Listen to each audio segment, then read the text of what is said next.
Hello, this is Rob Seaman, and you're listening to Whole Earth Radio. Today, my guest is Professor Isaac Berzin, who was named one of the 100 most influential people in politics, business, and science. He's really had a tremendous career focusing on sustainability, specifically as it relates to microalgae. We want to talk to Isaac today. He's the founder of Vaxa Technologies in Iceland, which are the makers of ÖRLÖ Nutrition. And ÖRLÖ Nutrition is doing some really amazing things. We really look forward to talking to Isaac about that. Dr. Berzin, thank you for being on the program. Pleasure to be here, Rob. Yeah, thanks so much. I really, when we look at ÖRLÖ Nutrition and follow your career, I understand you've had a love of microalgae for a very long time. Clearly, with ÖRLÖ, there's a lot to unpack here. So there are innovations in growing. So you have vertically integrated. We're not just repackaging somebody else's spirulina. You're bringing a whole new spirulina with the Icelandic ultra spirulina. And then with the omega-3s from algae, you're doing some really innovative things with growing. We'll get into that. So you're making these plant-based nutritional products that are not just for vegans. They're really for everybody. Yes, I think you're correct, Rob. I think I fell in love with algae about 20 years ago. I was a young researcher at the MIT's Center for Space Research, and I realized what an amazing thing microalgae do on this planet. For example, Rob, if you ask most of the people, where does omega-3 come from? They're going to tell you it's coming from the fish, right? Because we get them from the fish oil. The truth is that fish do not produce omega-3s. Fish accumulate omega-3s that they get from the algae up the food chain.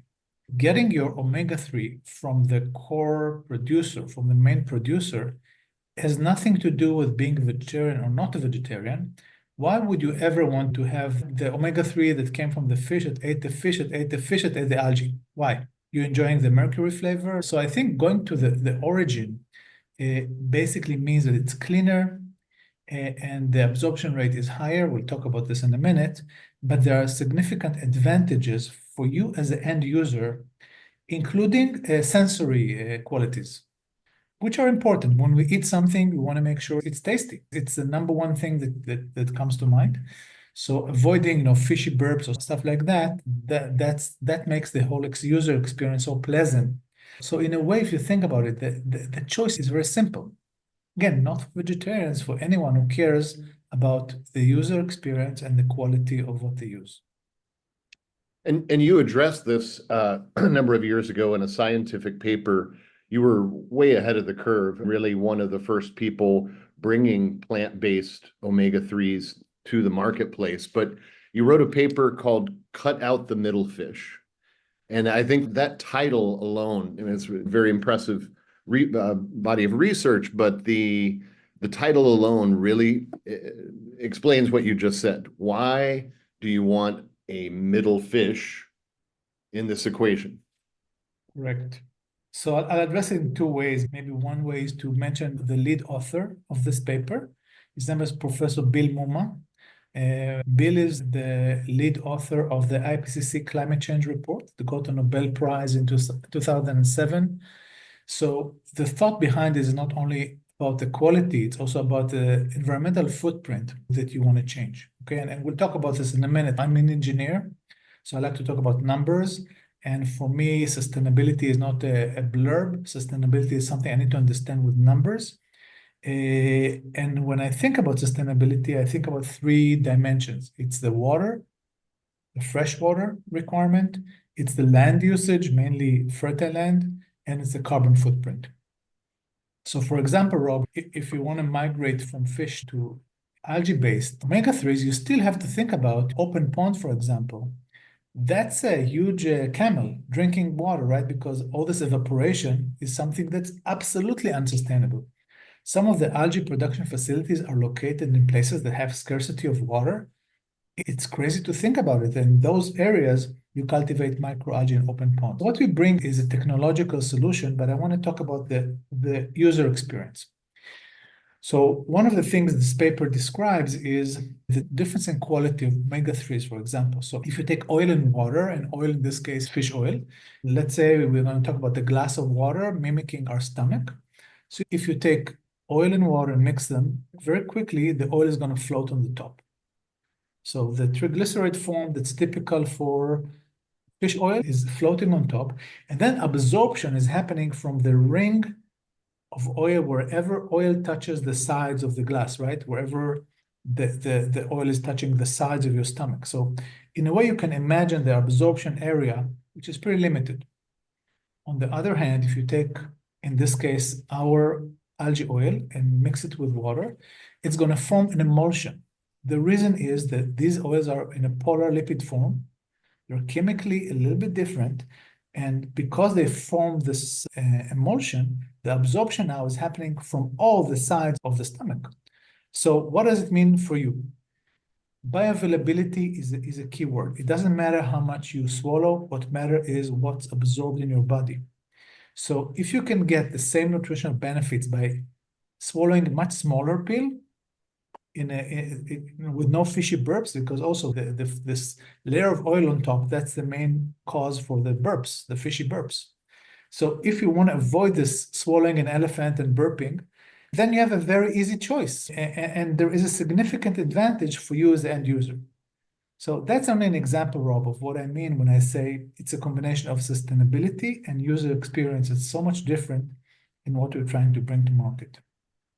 Yeah, and that's really fascinating. I think the polar lipids, as I understand it, being, as you're saying, both fat soluble and water soluble at either end of the molecule. Is that accurate? Correct. And that's very accurate, and that's why they form an emulsion. They form miniature droplets throughout the volume of the liquid, of water in this case, and that's why the absorption rate is so efficient. There's a lot of absorption surface area that's active in the absorption process. So you're bringing this innovation with the algae that you're growing, and you have control over the growing. So it's a very clean and unique process with that. But you're also bringing some innovations with the sustainability in the packaging. So the idea here is that people don't buy a bottle every month and then throw it away, or best case scenario, recycle it, right? They're going to do something to put it back into the stream of things that will take up energy, which is really the biggest issue. So with this refill concept, they're buying these and refilling the bottle rather than throwing away the bottle. Exactly. It's a very nice example of the holistic thinking here. So just as we described the product being sustainable, packaging is a big deal. Okay. So again, we want you to have a pleasant experience. So you are taking your capsules from a beautiful glass jar. Okay. The only thing is you don't throw it away, you reuse it, but it's still always a very pleasant experience to hold this jar in your hand and to take your products out of it. Okay. If even when I say it comes within a card box packaging, the ink that we use to print is a carbon neutral algae-based ink. So we're thinking about sustainability from everything we do. And again, nothing is perfect, but there's a genuine effort to minimize the footprint of everything we do. There's a lot of thought and design that went into it. And again, it's not compromising the quality. I'll give you an example. Remember, when I was in my teens, electric car was something that only for the crazy environmentalists, right? You drive this thing, it hardly moves, you suffer, there's no air conditioning, but you're doing it for the environment. And then Tesla came. And then it's fun. It's just a fun car, and you don't feel miserable when you're driving it. So in a way, that's what we're trying to do. The user experience is superior. It enables you to do the right thing for you and for the environment without the compromises of quality.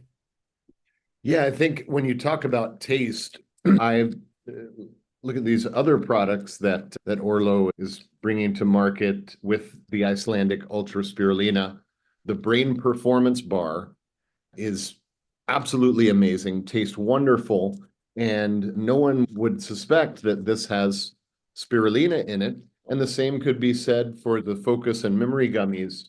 These, you can see the wonderful blue-green color there from the spirulina, but it doesn't taste what we think of heretofore as the typical taste of spirulina, just sulfury, almost fishy. Just not, I don't know very many people, no matter how hardcore they are in the Yeah, health we can food. call it spade a yucky taste. I Yucky mean, taste. Yes, we yucky taste. associate spirulina with tasting yucky. Yours does not. Why does the Icelandic Ultra Spirulina, why does it taste good? So I want to take you back to the scientists right at MIT 20 years ago, understanding how amazing and important algae are, how they are the prime producer of so many essential nutrients. And then the question is, so why can't I find it on my plate? There's no algae food on my plate. Why? The number one reason is the taste, the yuckiness. Okay, it's only for the braves of heart are willing to close their nose and swallow something. So I decided to do something different. And a lot of the qualities that I'm going to mention now are stemming from a technology platform. So we're cultivating the microalgae in Iceland using vertical technology, vertical farming of microalgae, using pristine Icelandic water, using tailored light to keep the algae very happy and optimized. And if you think about where does the yuckiness comes from, many times think about the following. If you just have a fresh fish that you just harvested, the fish will not have a fishy smell. If you have a nice sushi, it has no smell, right? What happened with the fish after a day in the sun is going to stink like horribly. Same thing here. Many times, smell is bacteriology. It's bacteriology. So if you grow algae in an open pond, some algae settle on the bottom and that rot there. So of course you're going to have yucky taste because guess what? It's half rotten. A lot of the spirulina is also because spirulina is a warm water algae. A lot of the production facilities are in warm areas. So once you harvest the algae, if you don't have the budget to chill it, then again, it's like taking fish out of the water. And then after a few hours in the sun, it's going to stink. So it's a matter of the cultivation and the post-cultivation history of the algae. What we do in Iceland, so we are connected to a geothermal power plant. So it's not only a connection to clean and cost-effective electricity, the same power plant is producing hot water for the city of Reykjavik. So when you take a shower in Reykjavik, the hot water came from that power plant. So there's a huge pipeline of cold 6 degrees centigrade water coming into the power plant, and the same size of pipe of almost 90-degree centigrade water coming out of the power plant. We're connected to both input and output water streams as a pass-through. So we're not wasting the water, but it's passing through our system, cooling the algae, keeping it at optimal temperature. We also bubble a lot of air through our production system, so no algae is settling anywhere. We clean it periodically. So because there's no settlement, because the minute we harvest it, we treat it as a dairy product with thermal management. That's why we can feel the different quality. And again, we're not magicians. Of course, we need to chill it, so you need a source of something cold, but we don't use electricity for it. We use the natural cold water of Iceland, the same water that are going to be heated anyway for the showers. So it's a very smart integration, and there's a significant benefit for the end user. So now it's just amazing. You walk in this production facility and you can take algae from each step of the way and you smell it and it smells like nothing, like tofu. And it's crazy because you see the color. It's either very strong green or very strong blue, depends on the fraction you look at it. So your mind is telling you, of course, it's going to be weird taste, right? Because the color is so strong and it tastes like nothing. So I've seen it, faces of people coming to visit us, and the fact that they take the spoon of algae to their mouth and they're like, oh my God, it's gonna be, and no, it's like nothing. And this kind of blows their mind. So yes, you can use technology to create a very nice user experience, but I wanna move to another dimension, which is something you find in the Olo bars that you just showed. If you look at the Olo bars, you're gonna see that they have 0.5 microgram of vitamin B12. Okay. Now the reason you have 0.5 is providing more than 20% of the required daily value of vitamin B12, which is triggering an FDA-allowed nutrition and functional claims around B12. And Rob, if you look at if you Google spirulina and B12, you're gonna quickly learn that spirulina is not a good source for vitamin B12. Regular spirulina is actually anti-nutrient because most of the vitamin B12 in regular spirulina is a pseudo form that is not bioavailable to our body at all. Nevertheless, it sits on the same receptors that are used to absorb vitamin B12. So in fact, it's an anti-nutrient from the B12 perspective. Nevertheless, the Icelandic Spirulina, which is the same strain that is used all around the world, because it's grown in optimal growth conditions that trigger the metabolic pathways to overproduce the active form, the majority, over 90% of the omega-3 in our algae is the active form. That's why when we created those ÖRLÖ bars, not only they're tasty, because guess what? The spirulina input has no taste. You have tangible nutritional values of essential vitamins that are part of your experience. So when we talk about impact nutrition, that's the slogan we use. Impact means impact on your body. And again, it's not my opinion. It's FDA and EFSA approved claims, okay? And you have to show that you have the same quality year round, okay? So there's putting claims on a product is a big deal. But then the other dimension of impact is impact on the environment. So we use clean energy, we use pristine water, and this production facility in Iceland was analyzed by a team of experts, the Danish Technology Institute, the National Food Institute of Iceland, and University of Cambridge.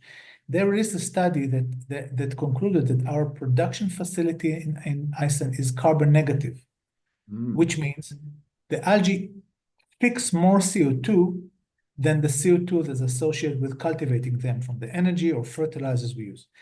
It doesn't sound like much, but Rob, I don't know of any other agricultural activity that's carbon negative. It's craziness. So it is a very unique platform. And we try to think holistically. Everything we do, we invested a lot of thought. Again, this is something that the team and I, we've been doing it for the last 20 years. It doesn't happen overnight. I can tell you a long list of things that will not work, and we tried them. But it's a combination of location, technology, and wisdom that was accumulated over many years.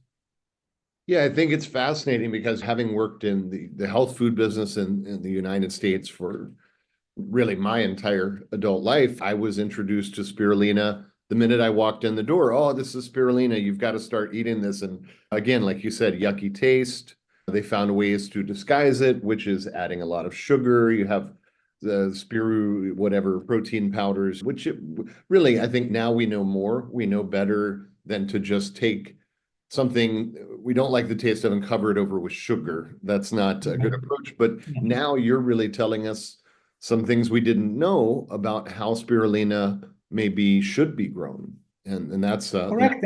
And many times we're just unleashing the natural capabilities. So we're not genetically engineering the algae, it's the same natural strain, just keeping it very happy.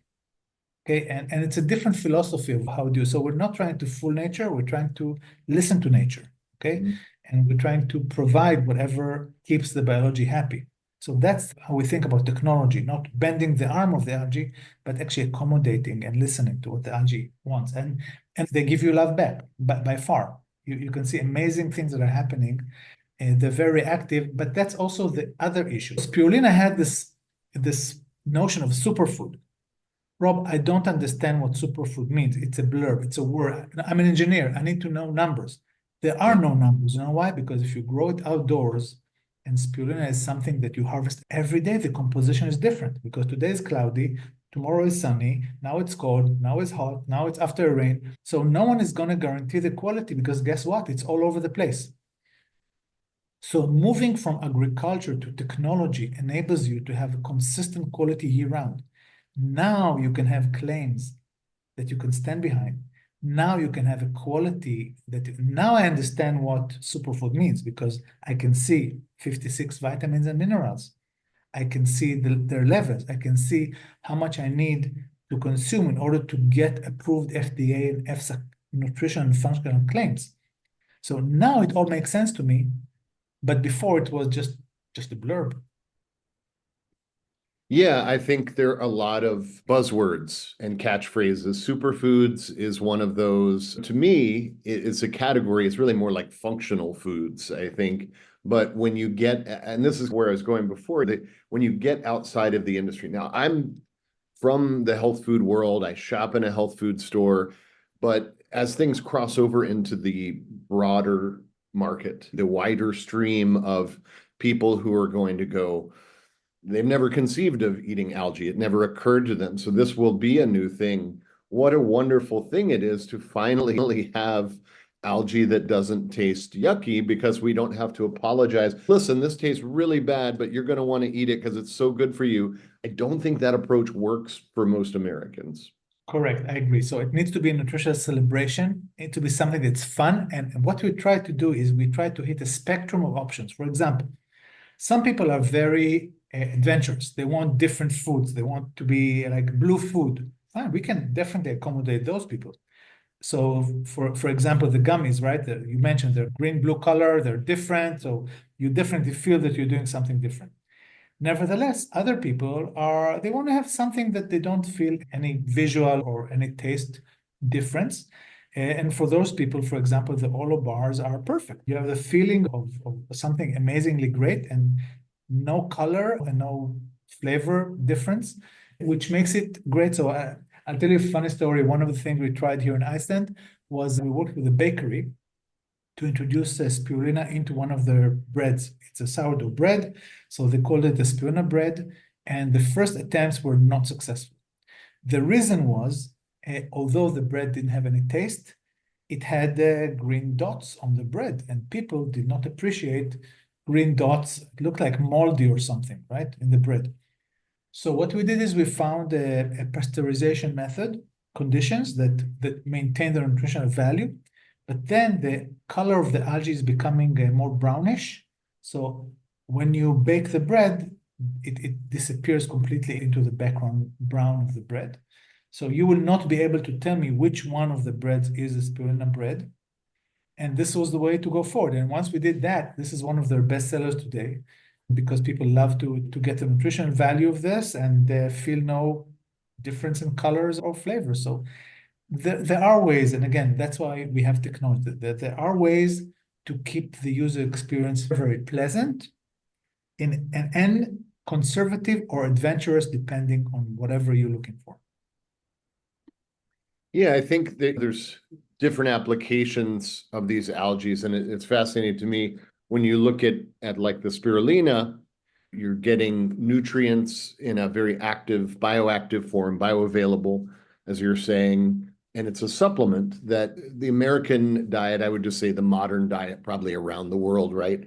Very lacking in micronutrients. You know, we're eating processed foods, we're getting macronutrients, we're getting calories of some sort, but a lot of times the micronutrients are what's really missing. When you use spirulina as a source of those micronutrients, it's really innovative to me because you're getting bioavailability, you're really using the best of nature. But with the omega-3, we're also taking a nutrient that's missing from our processed diet, and we're also getting that from algae. So I think it's an interesting solution. And while most people may not have considered it, with ÖRLÖ, you've done a really great job here of taking us to the next level of bioavailable nutrients, but also in a form that is not so different that people don't recognize it. Everyone knows gummies, everyone knows bars and capsules, but it is significantly different. Yeah, one of the things we're doing is we're trying to offer a solution for malnutrition in Africa. Okay, so a lot of the issue is not the lack of calories, it's the lack of essential vitamins and minerals. So what we're doing, we're working with actually a school in Tanzania that we're actually adding a spirulina vitamin and mineral mix into their traditional foods. It's called uji. It's a millet porridge.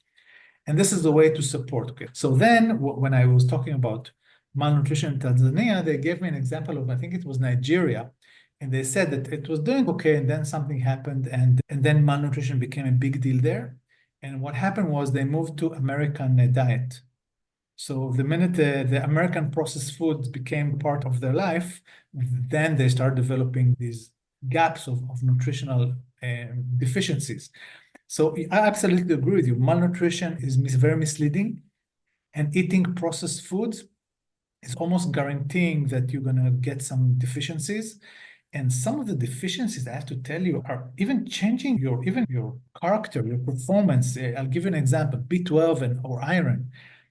The lack of those it's tiredness, fatigue, lack of ability to concentrate, lack of happiness. It's awful. And you're like a different person. So all these things are not a joke. It really affects your ability to maintain relationship, to maintain a job, to study. It changes what you think about yourself. And it's only a lack of essential vitamins. That's it. Okay, it's not you. So I think nutrition can provide a lot of benefits and again, as long as it's done in something that you recognize, bars or gummies or traditional foods, uji in Tanzania or whatever, and you don't feel weird about eating it, you're not chewing on the powders or whatever, then it's a very nice way to integrate it into your food, to make it part of your life, and it's enjoyable. Okay, one of the nice things that I like about, for example, B12 is there's no overdose.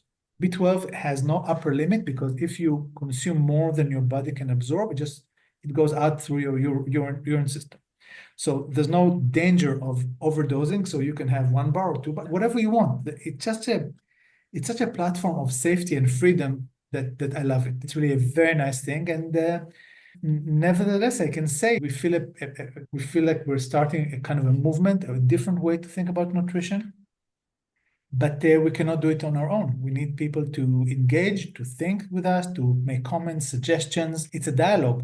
It's a dialogue, and we support the dialogue, and we want to be the choice, the nutritional choice of people. Again, not because they suffer and close their nose and swallow something disgusting. It should be fun. It's a celebration of nutrition, of color, of taste, of environmental aspects. I think that's the right way to think about it.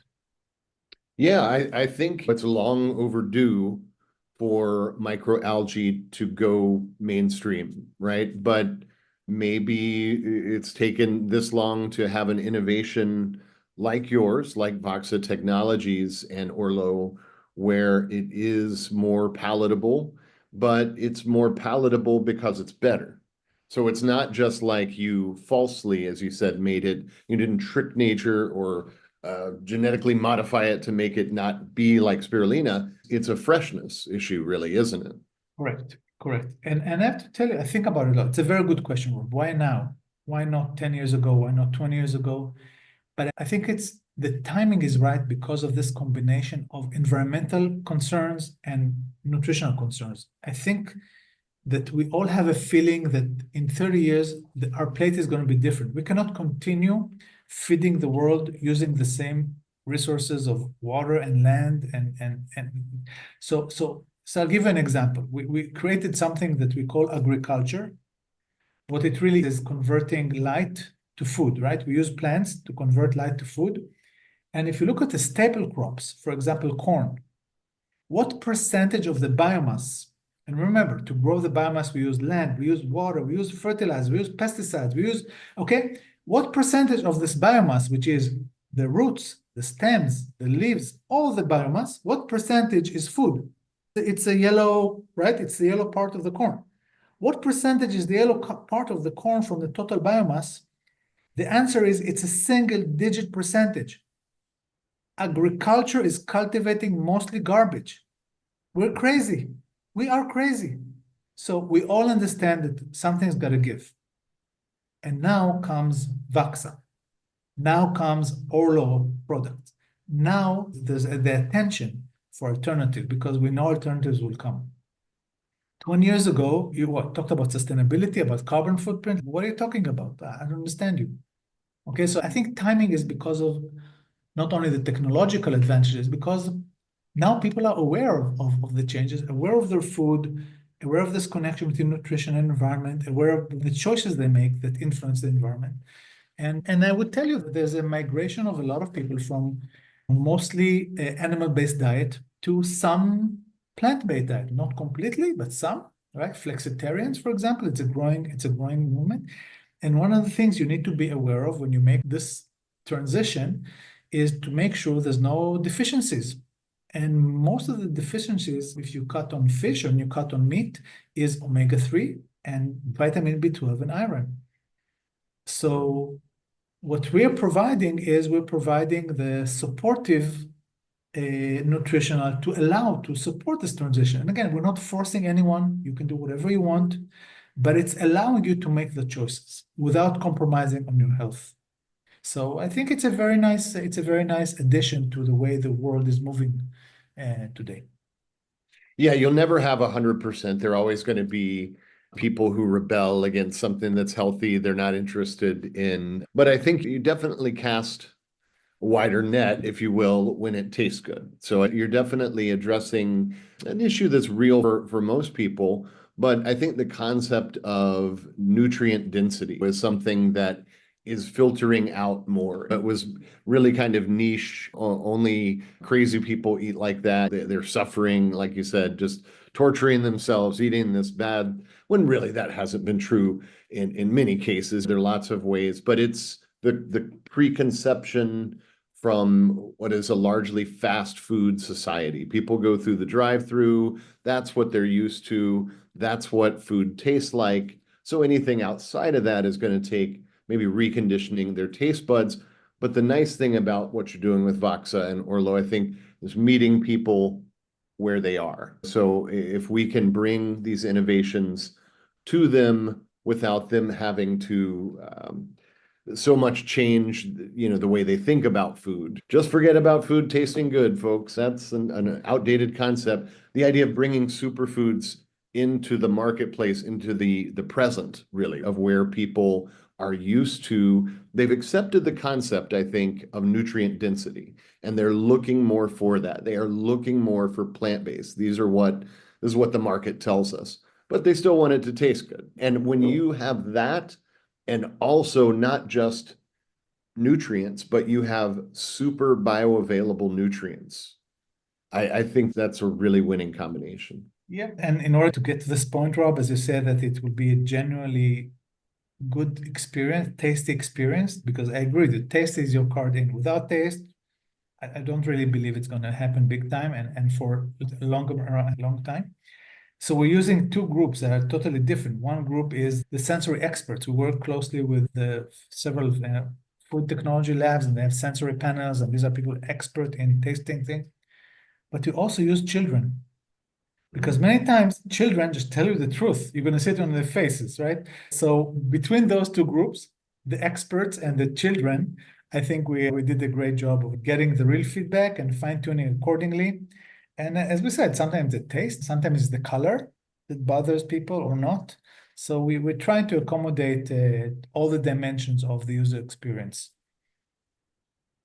Yeah, no, I think you're doing a great job. And like I said, it's long overdue, because as much as the health food business has been around for, I don't know, maybe 50, 60 years, depending on where you start counting from, there haven't been a whole lot of innovations. It's been a lot of kind of the same things. We've switched our plant milks from soy to oat and little changes like this. But in the grand scheme of things, there haven't been many companies coming to market that are doing what Vox is doing. And that's the technology part, where you're really changing how it's grown. And now it's happening in Iceland, which makes it possible to have the carbon negative status that you talked about. But is there anything else about growing in Iceland that's unique to the spirulina, the other algae? Yeah, Iceland was just a wonderful starting point, because Iceland is one of the only places where I think 100% of the energy is clean and the quality of water is really pristine. So it was a very easy place to start. But if you think about what do you actually need in order to create this new kind of agriculture, right? You need access to cold water. As we said, we want to make sure that the algae are maintained in optimal temperature. But the cold water, they don't necessarily have to be fresh water. It could be cold ocean water, be cold river water. We don't abuse the water. We just run it through the system to enjoy the temperature. But so many water sources are available around the world. And the second thing you need is clean energy. The beautiful thing about energy, we get it in Iceland directly from a geothermal power plant. I think it's one of the largest geothermal power plants in the world. But if you think about clean energy, it could be hydroelectric, for example, it could be many other kinds of energy, and you can get it from the grid. So you don't have to have a physical integration with where it's produced. So you can build your facility next to the ocean and use cold ocean water to maintain the temperature. But then you get your energy from someone that produces clean energy, just get it from the grid. So I think it opens the door to a global rollout in many countries that have these resources. And when I think about it, for me, it's always important to think about not only the rich and the people that can afford, to also think about vulnerable population. It could be women, it could be people that are living in developing economies. So it should be something that they would be able to enjoy. And one of the ways we're thinking about it is connecting it to the impact, the environmental impact. So what we're able to accomplish with ÖRLÖ, because the algae that we produce have nutritional parity to beef. So if you think about iron, available iron, bioavailable B12 and essential amino acids, if you compare it to beef, it's the only food in the world that is paired nutrition to beef. So this beef replacement strategy enables us to gain approved and certified carbon credits. These carbon credits are used by major institutions here in Iceland, the largest banks and travel companies, etc. This is what they choose to offset their emissions. But what it does, it allows us then to take the algae and use it for people who cannot afford paying for it. So if you think about it philosophically for a second, carbon is carbon, right? Carbon is not good or bad. It depends how you use it. CO2 is not good, but we are carbon. Food is carbon. So if you're able to use photosynthesis to move carbon from CO2 to organic foods, and by this transition, you create carbon credits, so you get revenue source. And then you use this organic carbon, which is called food, to people that cannot afford it. You actually achieve environmental and social justice in the same way. So I think we're trying to create something that will apply for you when you come and get your blue smoothie in California on the beach and watch the sunset. And it's an amazing experience and you get nutrition value, but you pay for it. And someone in Tanzania that goes to the school and the only food they get is what the school feeds them can also enjoy the nutritional benefits. And so that's why I think this combination of environment and nutrition is so powerful. Yeah, I absolutely agree. I see phycocyanin, the blue fraction from spirulina, being used more and more in kombucha. We have blue kombucha and blue smoothies, like you say, on the shelves in Whole Foods and at the local health food stores. All these places, people are finding value in these things. They're saying, I've read about the immense benefits of these algae, and I think your timing is very good. I think that you're right. There is a kind of synergy in this moment where people are being forced to think about the environment. Some of us have been thinking about it for a long time, but more and more, I think people are waking up to the importance of sustainability, and not just as a buzzword. When we need 360 we need real solutions, right? We don't need just greenwashing of the current food business. I think making real significant changes like what you're doing with Voxa and ÖRLÖ, it really stands out and will stand out more and more to people. And that's why I think a conversation like this is so great. And I expect more and more of this. I know that you have the Nutrition Without Compromise podcast has regular content like this. So that is something will also put a link to in the description of this show to direct people. If they want to hear more about these ideas, about these innovations, you have a regular feed on that. Yes, and again, as I mentioned, this dialogue is very important for us. We want the feedback. We want to know what people prefer. We want to feel that they feel the difference, that it's doing something significant to their well-being and health. So we really welcome this dialogue. It goes both ways. Yeah, and you have a great social media presence too, which I think is wonderful, that kind of two-way dialogue, a real dialogue instead of just... But I tell you what we're trying to do in the dialogue, which is a bit different. We're trying to put scientific notions behind it. I'll give you an example.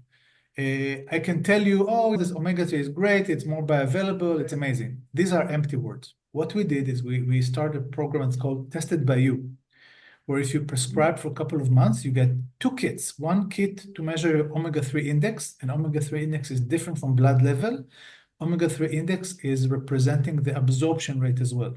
Okay, so you have one number that talks about the absorption in your body. You start in the beginning by taking the baseline. You put one drop, you send it in an envelope to a third party, you get your omega-3 index. And then 3 months after using the ÖRLÖ omega-3, again, pleasant user experience, no fishy burps, you're measuring your omega-3 index again. And what we learned is more than 95% of the people participating in the Tested by You reported significant increase in their omega-3 index. For us, it was huge. It means that it's working, it's improving people. They feel the difference without the suffering, without compromising on taste and smell. And that's a welcome dialogue. But again, a dialogue around numbers, around it's not buzzwords. It's science, it's numbers, it's something people relate to, understand, and be part of it. And everybody is different, Rob. Your metabolism is different from other people. It's age, it's many things. So we want to make sure that you, Rob, you feel the difference and it's doing something pleasant for you. Yeah, absolutely. I think that's wonderful you're doing that omega-3 testing. I think I have no doubt that we are an omega-3 deficient society. All the numbers that I've seen, there have been folks that were working on this. The difference is that they were coming at it from a fish oil supplement standpoint. I worked with a fish oil company many years, and they were doing omega-3 blood spot tests. People couldn't believe how low their omega, but I take flax oil. So now we have an answer to that. We have a real plant-based solution that isn't sucking fish out of the ocean to the detriment of the entire planet. And I think that's something many of us were in denial about for a long time. We need to get this fish oil because maybe not the best way to do it, but it's just not conceivable to get it from algae. So now I'm very thankful that we're not, continuing to go down that path. Yeah, so it reminds me, there was an article in National Geographic a few years ago. What they did, they caught a fish off the shores of New York, and they analyzed the fish for pharmaceuticals. So their conclusion was, if you have a headache, you don't have to get a Tylenol, just eat the fish. The Tylenol is already in there. And if you don't want to get pregnant, you don't have to get pills, just eat the fish. The pills are inside. And if you have a psychiatric attack, also just eat the fish. So it's like a pharmacy. So what happens is it's not only the scarcity of fish and the fact that they're declining, it's not a clean source. Now, of course, omega-3 companies are doing a great job cleaning up the raw fish oil. But again, I'm a chemical engineer, and I can tell you that if you have contamination, you always have residuals. No one can tell me that maybe you can get it to undetectable level, but it's not going to go away. So my point is, if you start with something clean, has no contamination, that's a much better way to go. So I remember our first dialogue with omega-3 companies, they wanted to get a very concentrated form of the omega-3 because concentration resonates with safety, with cleanness, right? Because you concentrate the omega-3 and you get rid of the garbage, right? The heavy metals, the PCBs, whatever. And in our case, I said, why do you want it so concentrated? Everything is amazing. Look at the components. It's antioxidants. It's a basket of nutrition. Why do you? I said, because it's not contaminated. I said, no, it's not. It's beautiful. Look at it. So it's a different philosophy of how you actually look at food and nutrition. And the bottom line is there are really tangible benefits.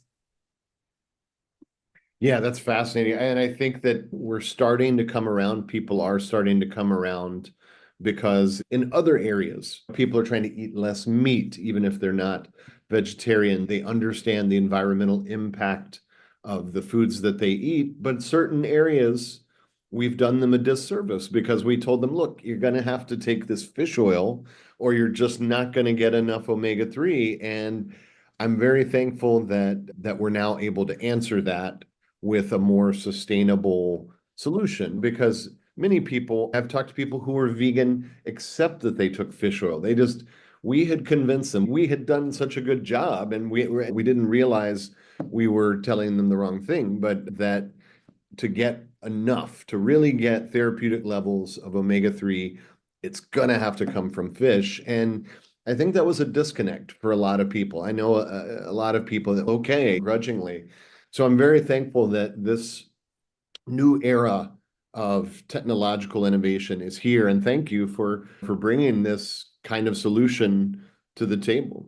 Thank you, Robert. Just trying to keep algae happy. I will tell you that I was shocked and surprised myself when I realized how many nutrients are coming from the micro world.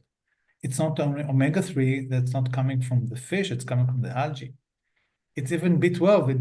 The cow doesn't produce it. It's a microorganism in the cow's gut system. They produce the B12. So it's really something that we're lacking the information. But the good news is once you understand that fish oil is a secondary source for omega-3, I don't know one person that would choose that secondary source over the primary source. Yeah. Okay. So Yeah, knowledge in this case is key to make the right decision. absolutely. I think you're right.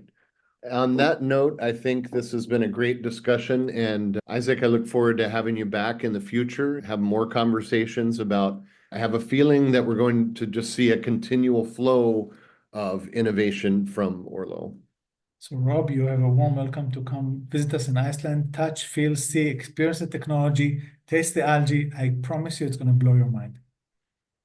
I will absolutely take you up on that. So maybe we can do the next interview from Iceland. There you go. Thank you, Well, Rob. thanks. My All right. pleasure. Have a great one.